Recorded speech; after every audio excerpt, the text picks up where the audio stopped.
गुरुजी राधे राधे। जी। गुरुजी मेरे दो प्रश्न हैं।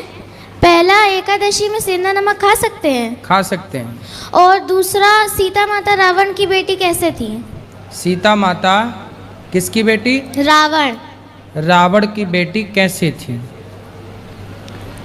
सीता माता जनक जी की बेटी हैं, पृथ्वी से प्रकट हुई हैं तो पृथ्वी की बेटी हैं, पृथ्वी उनकी माता है। रावण की बेटी के बारे में केवल कई बातें हैं, कहीं ठोस प्रमाण नहीं है। जो कई बातें हैं वो इस तरह से हैं कि एक बार रावण ने संतों को मार कर एक घड़े में संतों का खून भर लिया और मंदोदरी को दे दिया कि संभाल के रखो।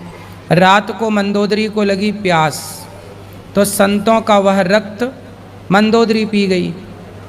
चूँकि संतों का वह रक्त था, तेज था, तो उससे मंदोदरी गर्भवती हो गई।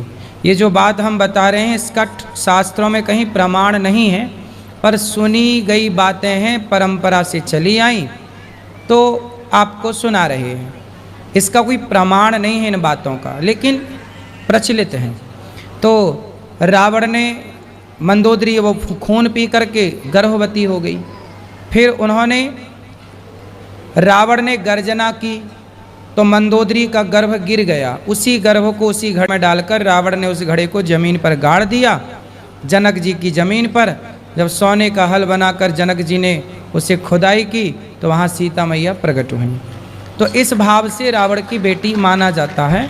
बाकी और कोई विशेष ठोस प्रमाण नहीं है इस बात के कि रावण की बेटी सीता है।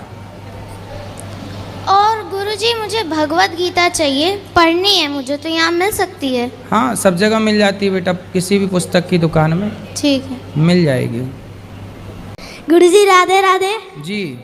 गुरुजी मेरा ये प्रश्न है कि एकादशी हर बार क्यों आती है? आप क्या चाहते हैं, ना आए? बताओ। नहीं भाई, हर बार संडे आता है कि नहीं? आता है। संडे से दिक्कत है आपको? नहीं। फिर एकादशी से क्यों दिक्कत है? नहीं, उसका कारण क्या है?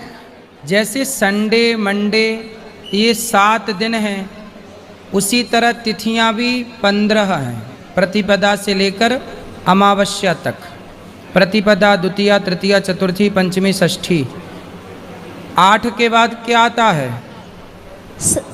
8 के बाद 9, 9 के बाद 10, 10 के बाद 11। हाँ, जैसे 10 के बाद 11 आएगा ही, उसी तरह 10वीं तिथि के बाद एकादशी तिथि आएगी ही। और महीने में 2 बार तिथि आएगी। जैसे महीने में 4 बार 3 बार संडे आ जाते हैं, आएंगे ही जाएंगे, कहाँ घूम फिर के नहीं आना। ऐसी तिथियां हैं ना बेटा, घूम फिर के वहीं आना है।